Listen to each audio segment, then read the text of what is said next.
The main gate of Fort Liberty rose like an imposing sentinel under the scorching North Carolina sun, its steel bars painted in military green contrasting against the cloudless blue sky of that August Tuesday. Imani Washington drove her civilian Honda Accord through the checkpoint, fingers drumming lightly on the steering wheel as she observed the MPs checking each vehicle with military efficiency. 28 years since she had first stepped on military soil as an 18-year-old recruit from Brooklyn, eyes shining with dreams of serving her country. Now, at 47, with hair beginning to gray at the temples and 3 newly earned general stars weighing on her conscience, she was about to make history as the first black woman to command the legendary 82nd Airborne Division. The Pentagon had kept her appointment in absolute secrecy for security reasons, a surprise change of command designed to avoid protests from conservative elements within the armed forces. Only Brigadier General Warren knew she was arriving today. Imani wore dark jeans and a black leather jacket, civilian clothes deliberately chosen for her discreet entrance. Her transfer orders from the Pentagon and military credentials rested in her leather bag on the passenger seat. If you believe systemic racism in the armed forces needs to end, subscribe now. This story will restore your faith in military justice and show that no authority is above consequences. Sergeant Kenneth Morrison watched the Honda approach, his eyes narrowing behind mirrored Oakley sunglasses as he identified the driver. A black woman. Alone, in civilian clothes. No base sticker on the windshield. His hand moved instinctively to the radio on his tactical belt as he waved for her to stop.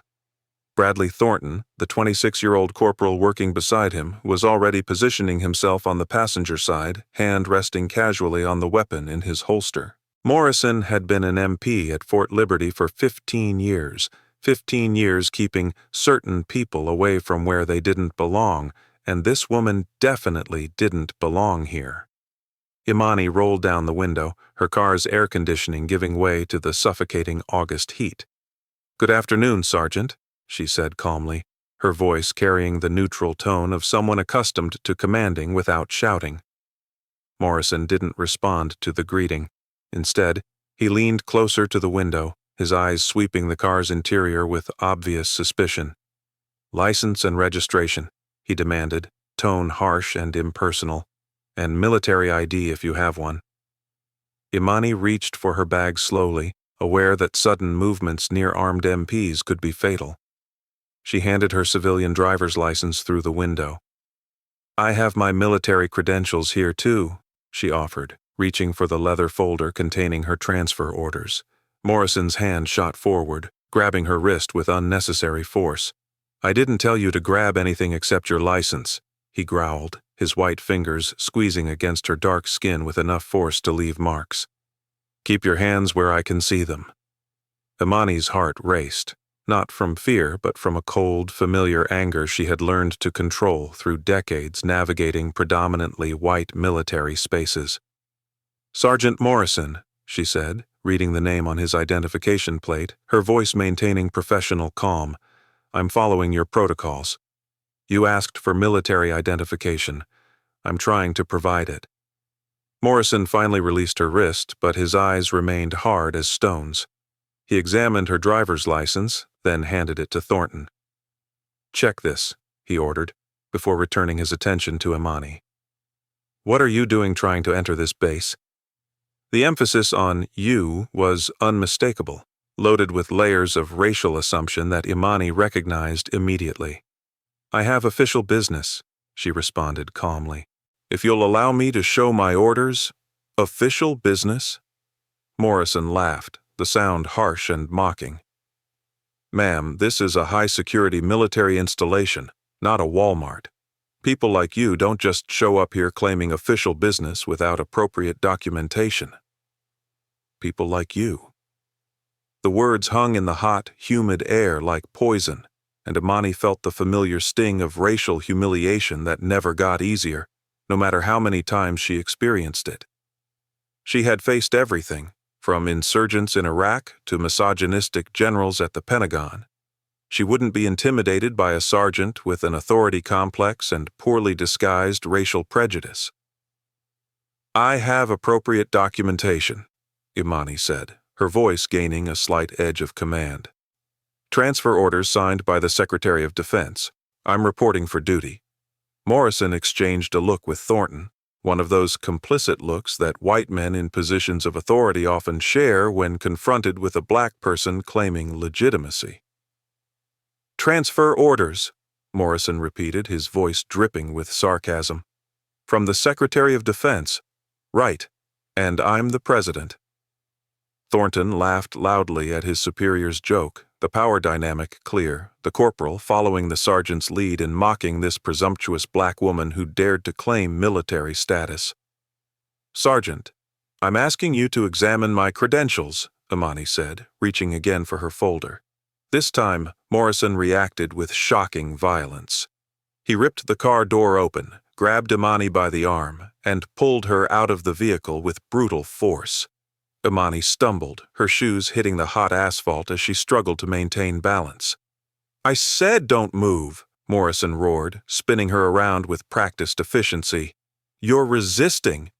"I'm not resisting anything," Imani protested, but her words were cut off when Morrison shoved her against the side of the Honda, the door handle digging painfully into her ribs.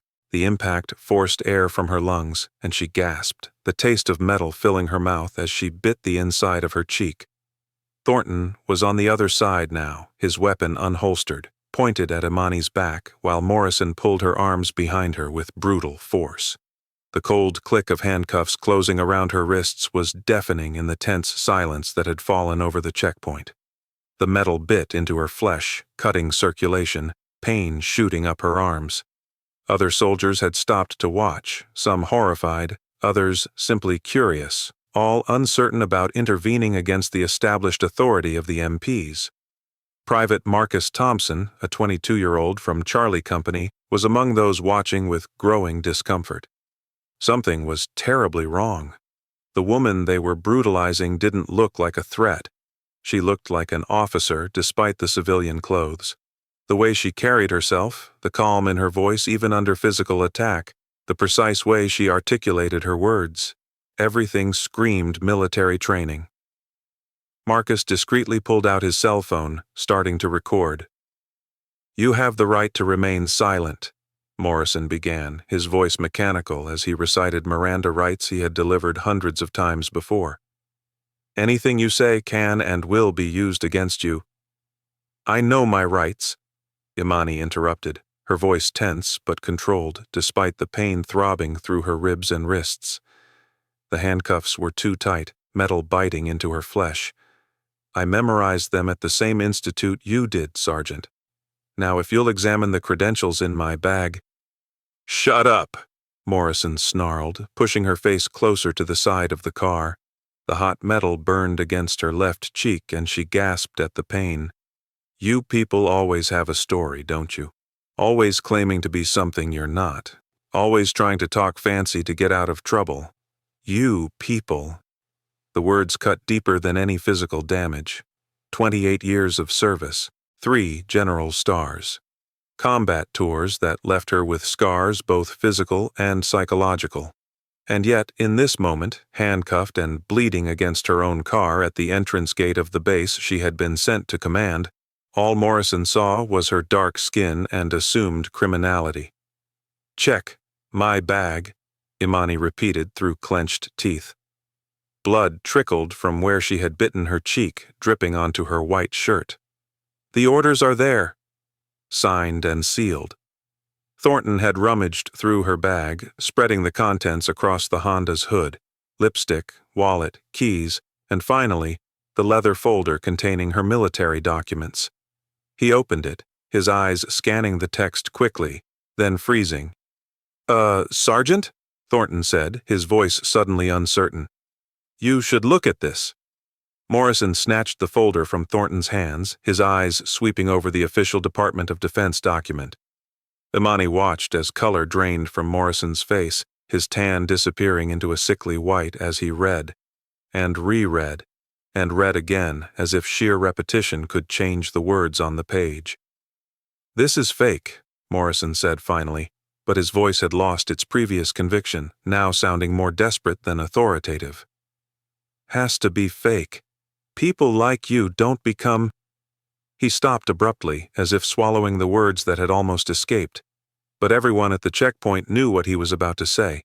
People like you, black women, don't become major generals. Except she had. And he had just assaulted her, handcuffed her, and publicly humiliated her, in front of witnesses, on camera. "Sergeant Morrison," a new voice cut through the tension, cold, sharp, and loaded with unmistakable authority. Lieutenant Colonel Patricia Bennett had just arrived for her afternoon briefing, only to find the checkpoint in chaos. She looked from the handcuffed woman to the documents in Morrison's hand, to the growing crowd of soldiers watching with their cell phones raised. And then she really looked at the handcuffed woman, and her blood froze. She had seen that face before, in classified briefings, in secure Pentagon communications, in military articles about the first black woman promoted to Major General in United States Army history. "Oh my God," Bennett whispered, horror washing over her. "Oh my God, what have you done?" "That's not a civilian," Bennett screamed, her voice echoing through the checkpoint. "You idiot! That's Major General Imani Washington, the new division commander." The silence that followed was absolute, so complete and heavy it seemed to suck oxygen from the August air. Morrison's face went through a kaleidoscope of emotions: disbelief, horror, absolute terror, as reality crystallized. He hadn't simply assaulted a superior officer. He had assaulted a general, the highest-ranking officer on a base housing 50,000 soldiers, the woman who now commanded his entire chain of command. "No," Morrison whispered, the sound strangled. "No, this can't be right. She can't be—" The expressions on their faces when they realized who they had discriminated against, priceless.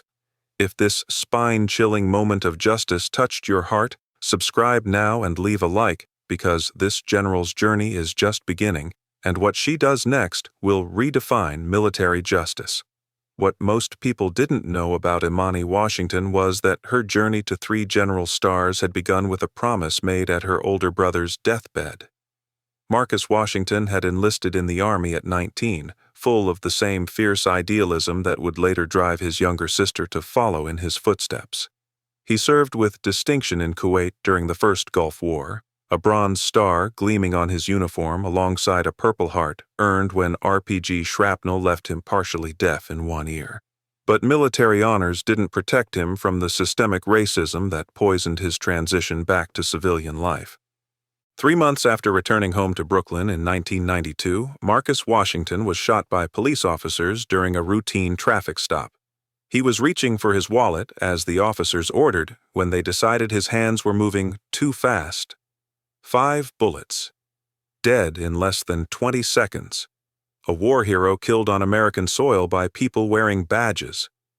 Imani was 16 when they buried Marcus with full military honors. She stood beside the flag-draped coffin as the firing squad discharged their salute, each crack of the M1 rifle echoing through the cemetery like an indictment. Her tears fell silently as a bugler played taps, the haunting melody carried on the cold November breeze. And as she accepted the folded triangular flag from the white-gloved hands of an officer who probably never saw combat, she made a promise. She would become what the system hadn't allowed Marcus to become.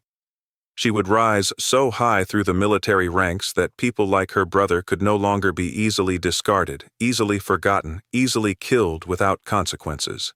She would become a general. The investigation of the checkpoint incident began before the sun set that fateful August day. Colonel Michael Chen, the base inspector general, was assigned to oversee the preliminary investigation with direct instructions from the Pentagon itself. Be thorough, swift, and absolutely impartial. But after reviewing hours of security camera footage and interviewing 17 witnesses, impartiality wasn't the challenge. The guilt was so obvious it made Chen physically sick. The security footage told the story in brutal, sharp detail. It showed Morrison making an instant decision the moment he saw Imani's face through the car window. his body language shifting from professional to hostile in half a second. It showed Thornton unholstering his weapon before any supposed threat materialized. It captured every word, every touch, every moment of escalated violence that transformed a routine procedure into racial assault. And most damningly, it revealed 15 separate instances when Morrison or Thornton could have verified Imani's credentials but chose not to, because their racial assumptions were stronger than their obligation to follow protocol. The black Humvee arrived at the checkpoint with general flags fluttering, and Brigadier General Douglas Warren exited with an expression of absolute fury. He had served 32 years in the Army, seen combat in 3 theaters of war, commanded thousands of soldiers through impossible situations.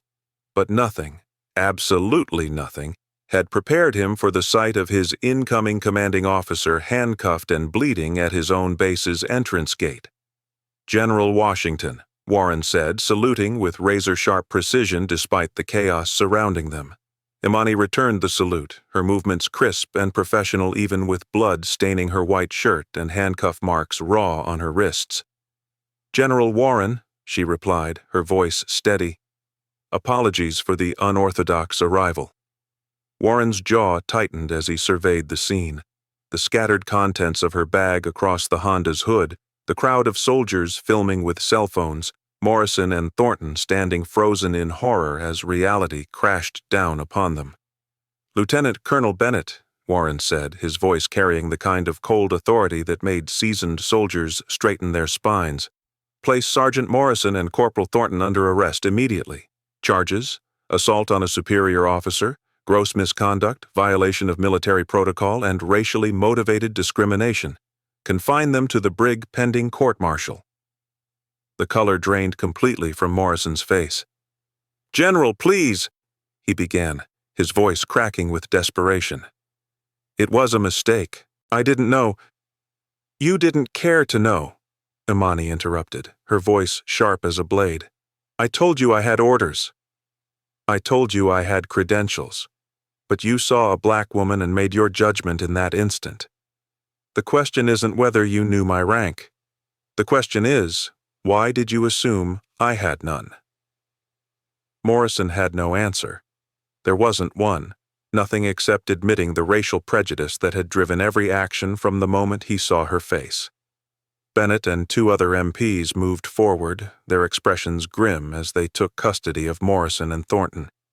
The walk from the checkpoint to the brig was less than 400 yards. But for Morrison, it stretched into eternity, past soldiers who stopped and stared, past officers whose eyes filled with disgust, past the entire world he had known collapsing around him.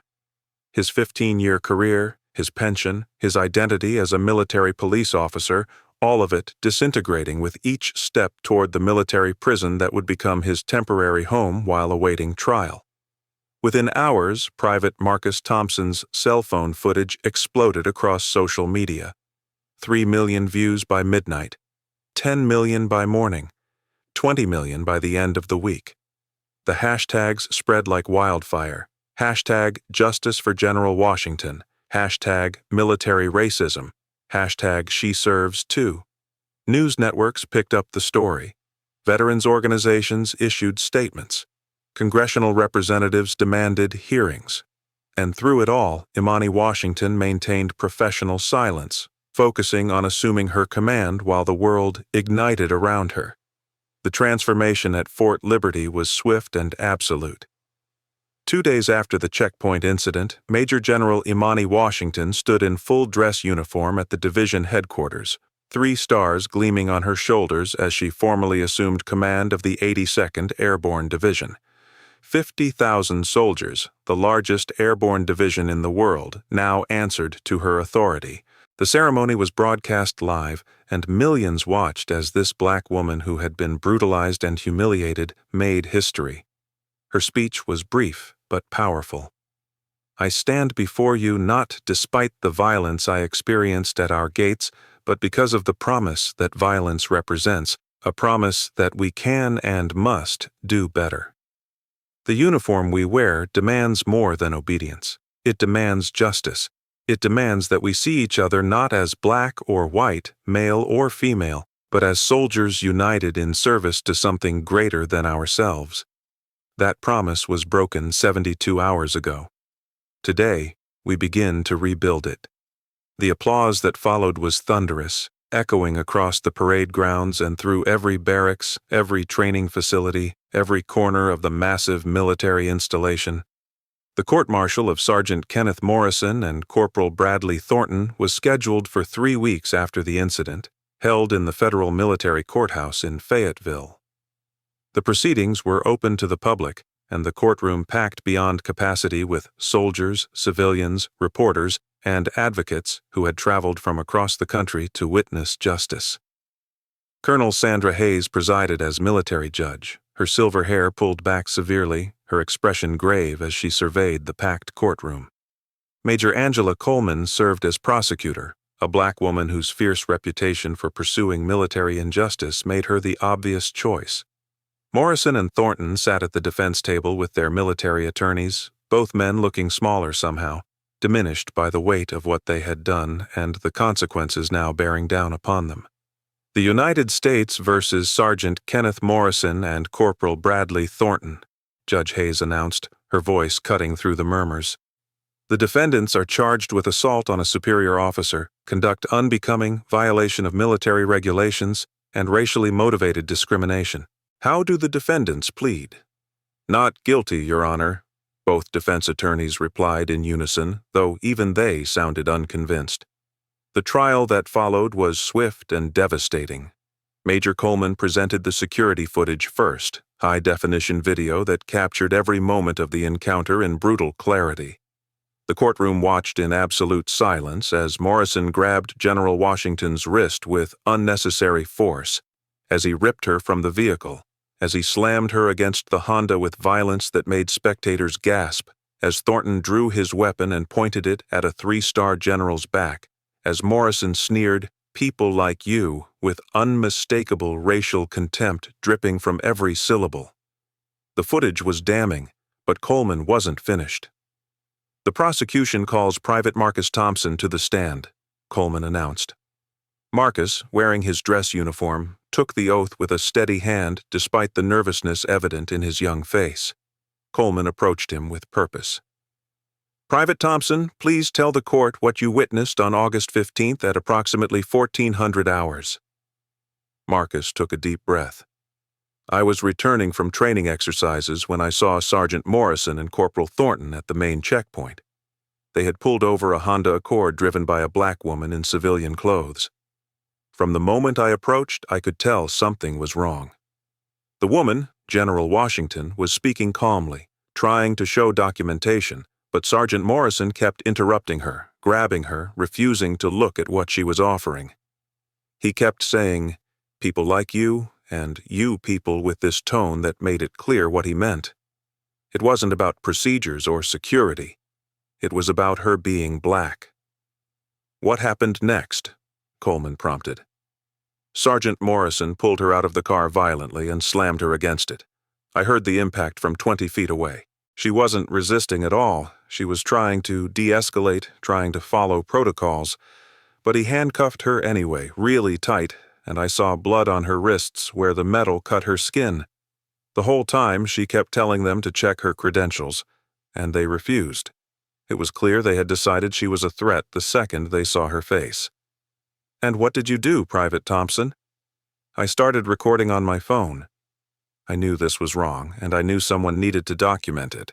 I'm glad I did, because now the whole world can see what I saw, a decorated general being brutalized by men who should have recognized her authority but chose to see only her skin color." The defense attorneys cross-examined Marcus, trying to suggest he had misinterpreted the situation, that Morrison was simply following security protocols. But the video evidence made their arguments meaningless. Major Coleman then presented testimony from Lieutenant Colonel Bennett, who described the horror of arriving at the checkpoint and recognizing General Washington handcuffed and bleeding. She described Morrison's desperate attempts to deny reality, even when confronted with official Pentagon transfer orders bearing the Secretary of Defense's signature. The prosecution presented expert testimony from military psychologists who explained implicit bias and racial profiling. They presented statistics showing that black service members were disproportionately subjected to military police scrutiny despite being statistically less likely to commit infractions. They presented Morrison's service record, which revealed 3 previous complaints of excessive force, all involving black soldiers, that had been dismissed or minimized by his superiors. The defense attempted to paint Morrison as a dedicated soldier who made an honest mistake under pressure. They called character witnesses who testified to his years of service, his family, his previous commendations. But every testimony crumbled under Coleman's cross-examination. "Sergeant Morrison," Coleman said during her questioning of the defendant, "when General Washington told you she had official transfer orders, what did you do?" Morrison shifted uncomfortably in his seat. I didn't believe her." "Why not?" "Because—" Morrison hesitated, knowing any answer would condemn him. "Because she didn't look like she belonged on a military base." "She didn't look like she belonged," Coleman repeated slowly, letting the words hang in the air. "Despite telling you she was military, despite offering to show credentials, despite speaking with military precision and carrying herself with obvious discipline, she didn't look like she belonged. Tell this court, Sergeant Morrison, what exactly does belonging look like to you?" Silence. Morrison couldn't answer without admitting his racial bias. "Let me rephrase," Coleman continued, her voice hardening. "Is it fair to say that a black woman in civilian clothes didn't fit your mental image of who belongs on a military installation? That you made a split-second judgment based not on her actions, not on her words, not on her demeanor, but solely on her appearance?" Yes," Morrison finally admitted, his voice barely above a whisper. The courtroom erupted. Judge Hayes slammed her gavel, calling for order, but the damage was done. Morrison had just confessed to exactly what everyone already knew, that racial prejudice had driven his actions from the first moment. The defense rested after 3 days, their case shattered.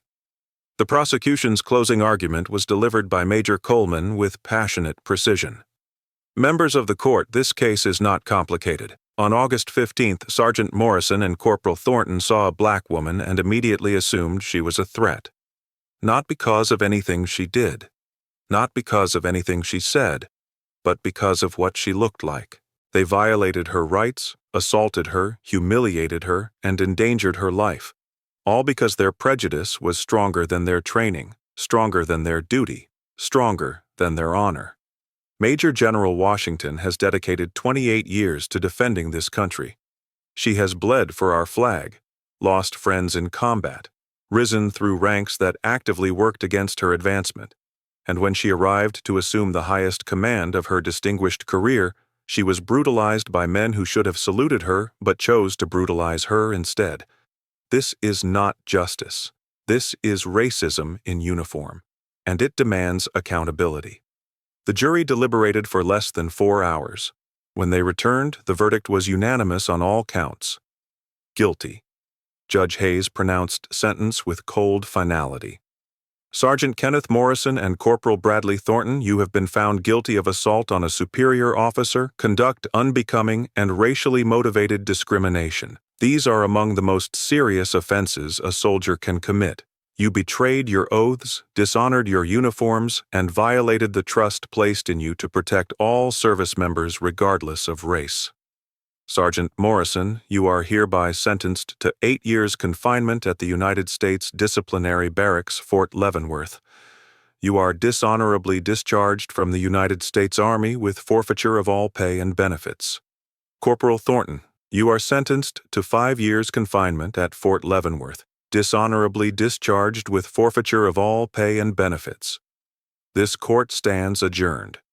Justice was served. Morrison would spend 8 years in military prison. Thornton, 5 years. Both men dishonorably discharged, their military careers destroyed, their pensions gone, their futures shattered. If this moment of accountability moved you, subscribe, like, and comment below, Would you have shown mercy, or do you believe justice demands these consequences? The military prison at Fort Leavenworth loomed gray and imposing against the Kansas sky as Morrison and Thornton began their sentences. The irony wasn't lost on anyone. Two white men who had brutalized a black woman now confined in an institution where 70% of inmates were people of color, many of them victims of the same systemic prejudice that had destroyed Morrison's judgment that August day. Morrison's first week was brutal. Other inmates, many of them soldiers of color who had experienced similar discrimination, made it clear that disgraced MPs who assaulted a black female general would receive no sympathy behind these walls. He spent 23 hours a day in protective custody, the remaining hour in a small exercise yard where he walked in circles, replaying that checkpoint encounter in his mind endlessly. What haunted him most wasn't the loss of his career or freedom. It was the look in General Washington's eyes when she told him about her 28 years of service. The weight of what he had stolen from her in that moment, her dignity, her safety, her right to exist without fear, crushed him more than any prison sentence could. Meanwhile, Major General Imani Washington was transforming Fort Liberty from the inside out. Within 6 months of assuming command, she had implemented sweeping reforms to military police procedures. Every MP now received mandatory anti-bias training. Body cameras became standard equipment at all checkpoints. A civilian oversight board was established to review complaints of discrimination. And most significantly, she created a fast-track promotion program for soldiers of color who had been systematically overlooked despite exemplary service records. The changes rippled beyond Fort Liberty. The Secretary of Defense, responding to public pressure and congressional hearings triggered by the checkpoint incident, ordered similar reforms at every military installation worldwide. The video of General Washington's assault, now viewed over 50 million times, had become a catalyst for systemic change in ways that decades of complaints and reports never could. Private Marcus Thompson, the young soldier whose cell phone footage exposed the assault, received a commendation for moral courage. He was promoted to specialist and assigned to General Washington's staff, where he worked on military justice reform initiatives.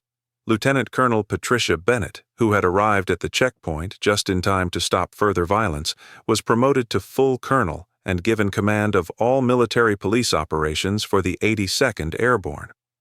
Her first action was to review 15 years of Morrison's service records and disciplinary files. What she discovered sickened her. Dozens of complaints from black soldiers, patterns of excessive force that had been dismissed or minimized by commanders who enabled Morrison's racism rather than confront it. Bennett personally contacted every soldier who had filed complaints against Morrison, apologizing on behalf of the institution that had failed them. Many of those soldiers had left the military, their careers cut short by discrimination. Some received retroactive promotions and financial compensation. Others simply received acknowledgement. Finally, that their experiences had been real, their complaints valid, their suffering seen. The national conversation about military racism that followed the trial forced uncomfortable reckonings across all service branches. A Pentagon task force discovered that black service members were disproportionately subjected to disciplinary action, less likely to receive promotions despite equal or superior performance, and more likely to experience harassment from both peers and superiors. The findings were damning, but they created momentum for change that had been decades overdue. Congressional legislation followed, the Military Justice and Equality Act, mandating annual audits of promotion rates by race, independent investigation of discrimination complaints, and penalties for commanders who enabled racist behavior. General Washington testified before Congress, her composed testimony about the checkpoint assault, and her decades navigating military racism, moving several representatives to tears. "I did not serve my country for 28 years to be treated like a criminal at my own base's gate," she told the packed hearing room, cameras broadcasting her words nationwide. "But I am not unique." Thousands of black soldiers face discrimination daily, some subtle, some blatant, all corrosive to the military's mission and values. Change is not optional. It is essential to our national security and our national character. 3 years after the checkpoint incident, Fort Liberty had become a model for military diversity and inclusion. Promotion rates for soldiers of color had equalized with their white peers for the first time in the base's history. Complaints of discrimination had decreased by 70%. And retention rates for black soldiers, which had been declining for years as talented individuals left the military rather than endure ongoing racism, had reversed, with Fort Liberty now boasting the highest retention rate of any major Army installation. General Washington's leadership extended beyond policy reforms. She created mentorship programs connecting senior officers of color with junior enlisted soldiers. She established scholarships for children of black veterans. She partnered with historically black colleges and universities to create military recruitment pipelines that had never existed before. Every change was designed to ensure that no young black recruit would face the same barriers she had encountered, the same prejudice that had nearly ended her career before it began. As for Morrison, his time at Fort Leavenworth became a journey of painful self-examination. He enrolled in every educational program the prison offered, particularly those focused on racial justice and implicit bias. He read extensively, books by black authors about the black experience in America, histories of racism in the military, memoirs of soldiers of color who had served with distinction despite facing constant discrimination.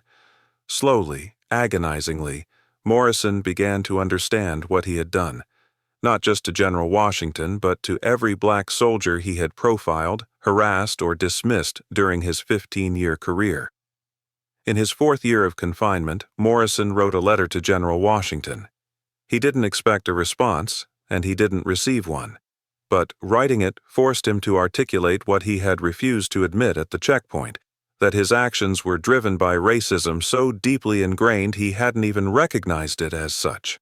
That his assumption that black people didn't belong in positions of authority was racism, that his casual use of phrases like "people like you" was racism, that his entire worldview had been poisoned by racial prejudice he had never examined or challenged.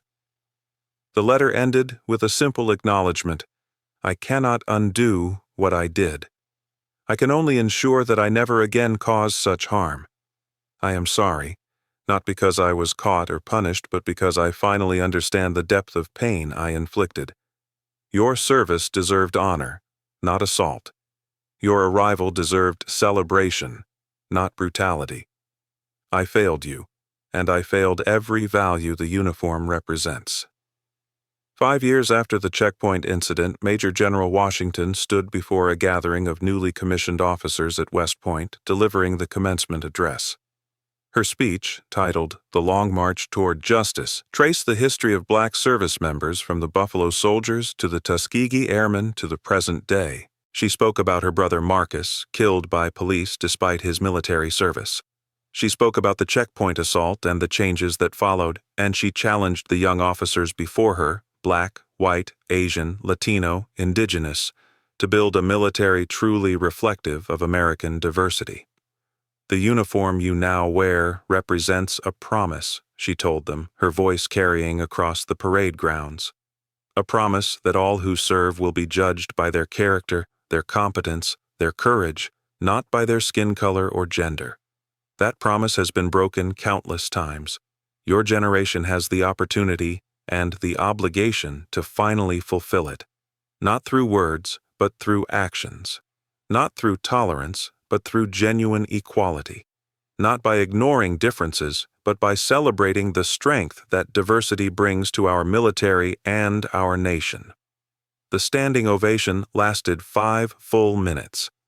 Later that day, General Washington received word that she had been nominated for promotion to Lieutenant General, 3 stars becoming 4. She would oversee all Army personnel operations, giving her authority to implement the reforms she had pioneered at Fort Liberty across the entire service branch. The journey from handcuffed and bleeding at a checkpoint gate to 4-star general commanding hundreds of thousands of soldiers represented more than personal vindication. It represented proof that systemic change was possible, that institutions could transform, that justice, though delayed and hard-won, could ultimately prevail. On the 6th anniversary of the checkpoint incident, a monument was unveiled at Fort Liberty's main gate, a bronze statue of General Washington in dress uniform, one hand extended in a gesture of welcome, the other resting on a plaque that read, "All who serve belong here." The ceremony was attended by thousands, including Private Marcus Thompson, now Captain Thompson, continuing his work on military justice reform. Lieutenant Colonel Bennett was there, now a brigadier general herself.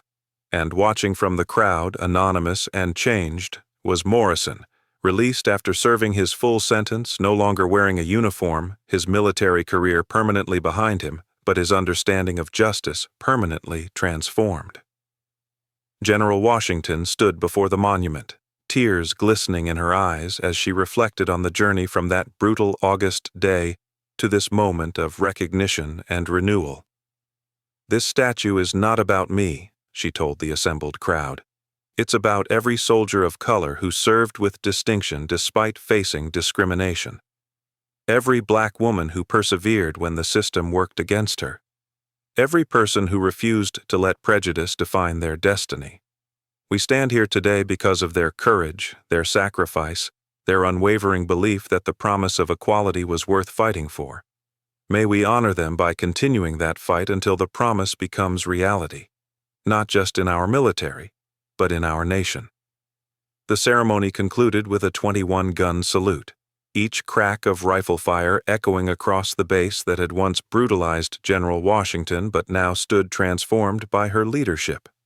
And as the crowd dispersed, the bronze statue remained, a permanent reminder that justice is not given but demanded, not inherited but earned, not accidental but fought for by those brave enough to challenge systems that oppress them. If this story of courage, transformation, and ultimate justice moved you, subscribe to this channel, hit the like button, leave a comment sharing where you're watching from, and share this video with someone who needs to see proof that change is possible. General Washington's journey reminds us that one person's refusal to accept injustice can spark systemic transformation, and that the arc of history, though long, truly does bend toward justice when we have the courage to bend it ourselves.